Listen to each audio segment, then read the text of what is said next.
Guys, आप देख रहे हैं rule of law with Sana rice Khan. सबसे पहले इस शो को इतना प्यार देने के लिए आपका दिल से शुक्रिया।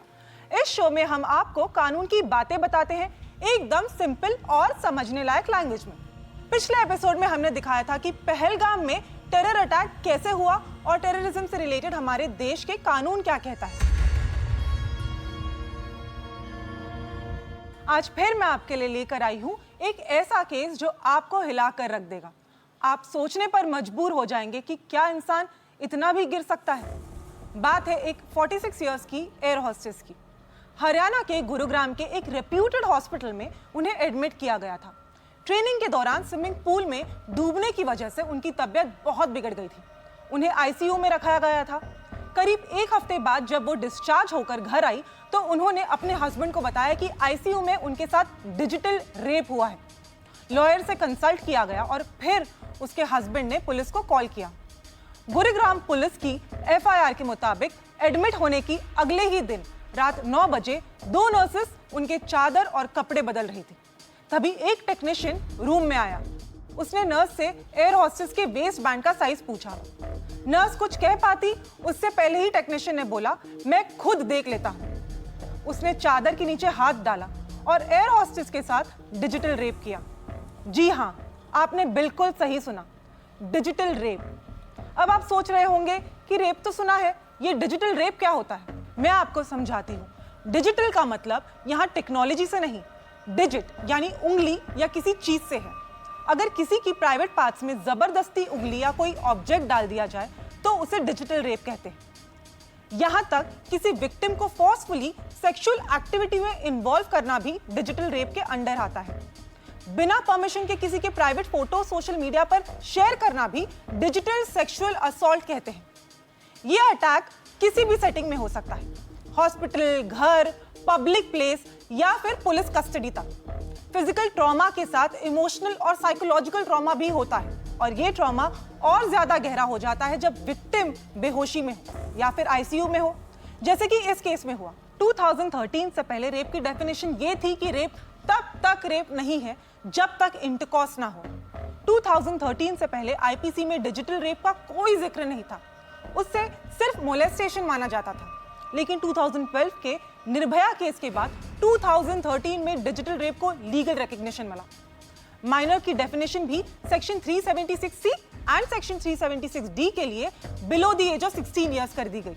ये टर्म जेंडर न्यूट्रल है, मतलब विक्टिम या अक्यूज कोई भी जेंडर का हो सकता है। विक्टिम्स को 2 कैटेगरीज में डिवाइड कर दिया जाता है, माइनर यानी नाबालिग और मेजर यानी बालिग। अगर विक्टिम माइनर है तो पॉक्सो एक्ट के अंडर केस चलता है, यानी कि protection of children against sexual act, और सजा हो सकती है कम से कम 5 साल की, जो लाइफ इम्प्रिजनमेंट एंड डेथ तक भी एक्सटेंड हो सकती है।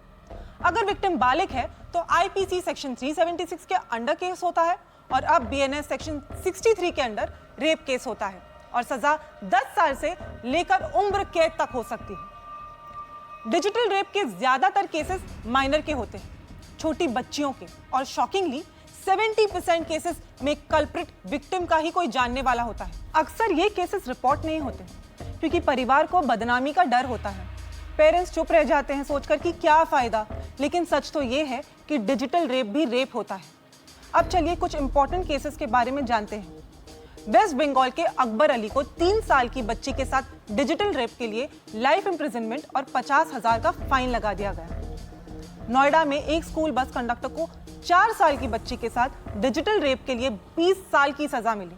ये तब सामने आया जब बच्ची ने थाइस में दर्द की शिकायत की और डॉक्टर ने सस्पेक्ट किया कि सेक्सुअल अब्यूज हो सकता है। छोटी बच्चियां अक्सर समझ भी नहीं पाती कि उनके साथ गलत क्या हुआ, इसीलिए पेरेंट्स की जिम्मेदारी और भी बढ़ जाती है। हर वक्त अपने बच्चों के मूवमेंट्स पर नजर रखिए। अगर कुछ भी गलत लगे तो इमीडिएटली पुलिस को रिपोर्ट करिए। सोसाइटी के डर से पीछे ना हटें। सोसाइटी क्या कहेगी, इस मामूली डर से अपनी या अपने बच्चों की जिंदगी बर्बाद ना करें। अगर लोकल पुलिस हेल्प ना करे तो सीनियर अथॉरिटीज को रिपोर्ट करें। याद रखें, गुनहगार को सजा दिलाना आपका हक है। अक्सर लोग सोच लेते हैं कि रेप तो नहीं हुआ, छोड़ो, लेकिन ये छोड़ो वाला एटीट्यूड क्राइम्स को बढ़ावा देता है। आप सोचिए, गुरुग्राम की जो एयर होस्टेस थी, आईसीयू में थी, बेहोश थी, उस वक्त भी उसने समझा कि टेक्नीशियन ने जो किया वो गलत नियत से किया। अगर चाहती तो वो हॉस्पिटल में रिपोर्ट कर सकती थी, लेकिन उसने डिस्चार्ज होने का इंतजार किया, फिर लॉयर से बात की और फाइनली मैटर को रिपोर्ट किया। ये होती है हिम्मत। इससे मैसेज मिलता है सभी को कि mentally strong and legally aware and cautious बनना जरूरी है हमारे देश में बेटर फ्यूचर के लिए। अब शो में आगे बढ़ते हैं और बात करते हैं आपके एक और इंपॉर्टेंट लीगल राइट की, डोमेस्टिक वायलेंस यानी घरेलू हिंसा। आज मैं आपको बताऊंगी कि डोमेस्टिक वायलेंस होता क्या है और इसको लेकर क्या कानून है और आप कैसे कंप्लेंट फाइल कर सकते हैं। सबसे पहले बात करते हैं डोमेस्टिक वायलेंस है क्या। आसान भाषा में बोले तो घर के अंदर महिला के साथ कोई भी फिजिकल, इमोशनल या फाइनेंशियल अब्यूज, उसे हम डोमेस्टिक वायलेंस कहते हैं। डोमेस्टिक वायलेंस को लीगली डिफाइन किया गया है protection of women from domestic violence act 2005 के सेक्शन 3 में। जब किसी विक्टिम के हेल्थ, सेफ्टी, लाइफ, लिम्ब या वेल बीइंग को, चाहे वो मेंटल हो या फिजिकल, नुकसान पहुंचाया जाए, धमकी दी जाए या फिर जानबूझकर हार्म करने का इरादा हो, तो उसे डोमेस्टिक वायलेंस माना जाता है। इसमें आता है physical abuse, sexual abuse, verbal abuse, emotional abuse और फाइनेंशियल अब्यूज। अगर किसी वुमन को या उसके किसी रिश्तेदार को दहेज या प्रॉपर्टी के लिए मेंटली या फिजिकली टॉर्चर किया जा रहा हो, तो वो भी डोमेस्टिक वायलेंस के अंदर ही आता है। अब बात करते हैं कुछ डेटा की, ताकि आप समझ सके कि ग्राउंड रियलिटी क्या है। PWDV एक्ट के तहत 2020 में सिर्फ 446, 2021 में 505 और 2022 में 468 कंप्लेंट्स फाइल हुई, जबकि आपके आसपास देखेंगे तो डोमेस्टिक वायलेंस के हजारों केसेस मिल जाएंगे। मतलब मोस्ट केसेस रिपोर्ट ही नहीं होते। अगले कुछ नंबर्स तो और शॉकिंग है। 18 से 49 साल की 32% शादीशुदा औरतें कभी ना कभी डोमेस्टिक वायलेंस का शिकार होती हैं। 29% वुमेन को सेक्सुअल या फिजिकल वायलेंस का सामना करना पड़ता है। 29% वुमेन इंजरीज फेस करती हैं, लेकिन रिपोर्ट करने से कतराती हैं। अब बात करते हैं डोमेस्टिक वायलेंस में मिलने वाले सजा की। डोमेस्टिक वायलेंस एक्ट के तहत क्रूएल्टी के लिए 3 साल तक की जेल हो सकती है। अगर अक्यूज मैजिस्ट्रेट के ऑर्डर का वायलेशन करे तो 1 साल तक की जेल या 20,000 का फाइन या दोनों हो सकता है। कोर्ट केस की सीवियरिटी, एविडेंस और अक्यूज की हिस्ट्री देखकर जजमेंट देती है। और अब बात करते हैं एक ऐसे पहलू की जिसके बारे में आमतौर पर बात नहीं होती, जब डोमेस्टिक वायलेंस का शिकार पुरुष होता है। कुछ दिनों पहले बेंगलुरु के एक AI इंजीनियर अतुल सुभाष ने सुसाइड कर लिया। अपनी मौत से पहले उसने एक वीडियो बनाया जिसमें उसने अपनी वाइफ और इन-लॉज पर सीरियस एलिगेशंस लगा दिए।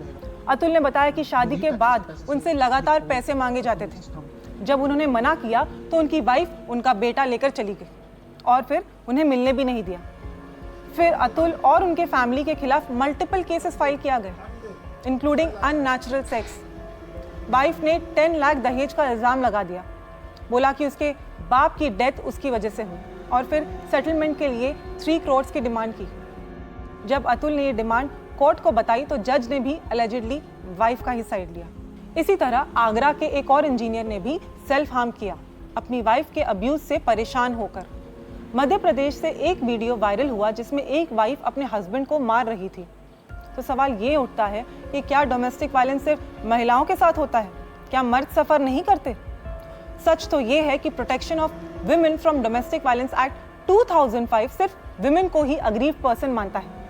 ये एक्ट जेंडर स्पेसिफिक है, इसमें पुरुषों के प्रोटेक्शन की तो बात ही नहीं की गई है। एक्ट के सेक्शन 2A में अग्रीव्ड पर्सन का मतलब दिया गया है कोई भी वुमेन जो डोमेस्टिक रिलेशनशिप में वायलेंस फेस कर रही हो। यानी अगर एक मर्द अपने घर में अब्यूज फेस करे तो वो इस एक्ट के तहत लीगल प्रोटेक्शन क्लेम नहीं कर सकता। और ये सबसे बड़ा लूप होल है। कानून का काम होता है हर विक्टिम को प्रोटेक्ट करना, चाहे वो किसी भी जेंडर का हो, लेकिन डोमेस्टिक वायलेंस एक्ट में पुरुषों के लिए कोई जगह ही नहीं है। जैसे जैसे सोसाइटी इवॉल्व कर रही है वैसे वैसे अब्यूज के पैटर्न्स भी बदल रहे हैं। आज ज़रूरत है एक gender neutral domestic violence law की, जिसमें हर विक्टिम के लिए इंसाफ हो, सिर्फ एक जेंडर के लिए नहीं। क्या ये वक्त नहीं आ गया है कि हम डोमेस्टिक वायलेंस की डेफिनेशन को रीडिफाइन करें? अब वक्त है आपके सवालों का। इस शो में हम आप यानी हमारे व्यूअर्स के क्वेश्चंस भी लेते हैं। अगर आप भी अपने लीगल राइट से जुड़े सवाल पूछना चाहते हैं तो स्क्रीन पर दिए गए नंबर पर मैसेज भेज सकते हैं।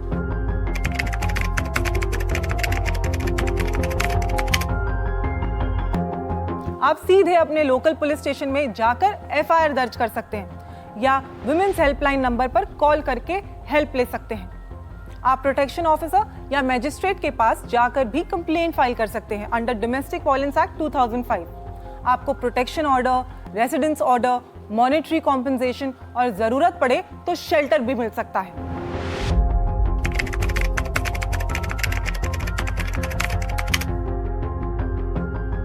हाँ, आता है।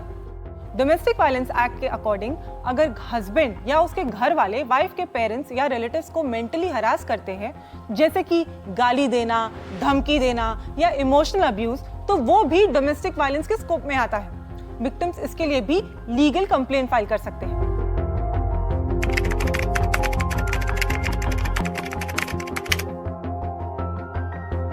अगर किसी भी आदमी को फॉल्स डाउरी केस की धमकी मिल रही है तो वो पहले सबूत इकट्ठे करे, जैसे वॉइस रिकॉर्डिंग, चैट्स, मैसेजेस। फिर वो अपनी तरफ से पुलिस स्टेशन में जनरल डायरी या कंप्लेंट एप्लीकेशन फाइल कर सकते हैं। अगर धमकी सीरियस हो तो क्रिमिनल इंटिमिडेशन या false information to public servant के तहत भी केस बन सकता है। आप लीगल एडवाइस लेकर एंटिसिपेटरी बेल भी ले सकते हैं ताकि किसी भी फॉल्स अरेस्ट से बचा जा सके। अगर एफआईआर अभी तक दर्ज नहीं हुआ है तो आप कोर्ट से 72 आवर्स का नोटिस ऑर्डर भी ले सकते हैं, जिससे आपको एफआईआर के दर्ज होते ही 72 आवर्स का सफिशिएंट नोटिस पीरियड मिल जाता है और उस नोटिस के दौरान आप एंटिसिपेटरी बेल दाखिल करके रिलीफ पा सकते हैं। अब शो के आखिरी पड़ाव पर चलते हैं, जहां मैं आपको एक ऐसे हैरान करने वाले केस के बारे में बताने वाली हूं, जहां एक औरत के खिलाफ उसी की सौतेली बेटी ने पॉक्सो यानी protection of children from sexual offence act का केस दर्ज किया। जब उन्होंने मुझे अप्रोच किया तो मैंने सुप्रीम कोर्ट से उनके लिए एंटिसिपेटरी बेल की रिलीफ ली और अब हाई कोर्ट में क्वॉशिंग रिट पिटीशन यानी एफआईआर रद्द करने की पिटीशन के थ्रू उनके ऊपर किए गए एफआईआर और फर्दर प्रोसीडिंग्स पर स्टे लग गया है। एलिगेशंस तो बहुत शॉकिंग, सीरियस एंड ग्रेव लगाए गए थे, लेकिन जब उन्होंने मेरी मदद ली तो हमने कोर्ट के सामने सच लाकर रखा। हमने आर्ग्यू किया कि एफआईआर उनके पति की एक सोची समझी चाल थी ताकि उन्हें उनके ही मैट्रिमोनियल हाउस से निकाला जा सके, जिसमें वो रजिस्टर्ड गिफ्ट डीड के जरिए पार्ट ओनर थी। मैट्रिमोनियल प्रॉपर्टी में उनका लीगल राइट था, लेकिन उनके पति ने उनका पैसा, सेविंग्स सब छीन लिया, उन पे फिजिकल और इमोशनल टॉर्चर किया, मारपीट की, जिसके मेडिकल रिकॉर्ड्स भी हमने कोर्ट में दिए। मेरी क्लाइंट ने डोमेस्टिक वायलेंस एक्ट के तहत प्रोटेक्शन मांगा, जिसमें कोर्ट ने उनको स्टे प्रोटेक्शन दिया। उनके हस्बैंड ने तुरंत गिफ्ट डीड कैंसिल करने का सिविल सूट डाल दिया, लेकिन कोर्ट ने स्टेटस को का ऑर्डर दिया, मतलब वाइफ को घर में रहने से रोका नहीं जा सकता है। बस इसी के बाद मलिशियसली मेरे क्लाइंट के खिलाफ एफआईआर फाइल की गई, जिसमें फॉल्स कुक्ड अप एलिगेशंस लगाए गए, सिर्फ इसीलिए ताकि वाइफ को फोर्सिबली घर से निकाला जा सके। हमने सुप्रीम कोर्ट को बताया कि ये एफआईआर उनके पति ने बदले की भावना से फाइल करवाई थी। एफआईआर में 2018 के एक अलेज्ड सेक्सुअल असॉल्ट इंसिडेंट का जिक्र था, जिसमें कोई डेट, टाइम, डिटेल नहीं था और घर में उस वक्त 8 से 10 लोग मौजूद थे। ऐसी सिचुएशन में बिना किसी गवाह के 3 साल बाद एफआईआर का होना सस्पिशियस था। कंप्लेनेंट ने कभी किसी फैमिली मेंबर, ना पापा, ना दादा, ना दादी, किसी को कुछ नहीं बताया। एफआईआर क्लियरली डिलेड, मोटिवेटेड और फैब्रिकेटेड कंप्लेंट थी, जिसका मकसद सिर्फ मेरे क्लाइंट को घर से बाहर निकालना था। सुप्रीम कोर्ट ने इन सब पॉइंट्स को कंसिडर करते हुए पिटिशनर को एंटिसिपेटरी बेल दी और फिर हाई कोर्ट ने एफआईआर पे स्टे लगा दिया है। इस केस ने एक इंपॉर्टेंट मैसेज दिया कि कानून एक शील्ड है, लेकिन जब उसका मिसयूज होता है तो वो एक तलवार बन जाता है। कानून का मकसद इंसाफ है, इंतकाम नहीं। जब कानून का गलत इस्तेमाल होता है तो असली विक्टिम्स का सच दब जाता है। इसलिए जरूरी है कि कानून का हर हिस्सा ना सिर्फ बैलेंस्ड हो बल्कि मिसयूज के खिलाफ भी सुरक्षित हो। ये था आज का रूल ऑफ लॉ, जहां कानून सिर्फ किताबों तक सीमित नहीं बल्कि हर इंसान के हक की आवाज है। मैं हूं सना रईस खान, फिर मिलूंगी एक और नए मुकदमे, एक और नए सवाल और नए फैसलों के साथ। तब तक आवाज उठाइए, क्योंकि कानून तब तक मजबूत नहीं होता जब तक आप खामोश रहते हैं। अब मिलूंगी अगले Saturday at 8:27 PM. Until then, stay safe, stay strong and stand firm in your legal rights.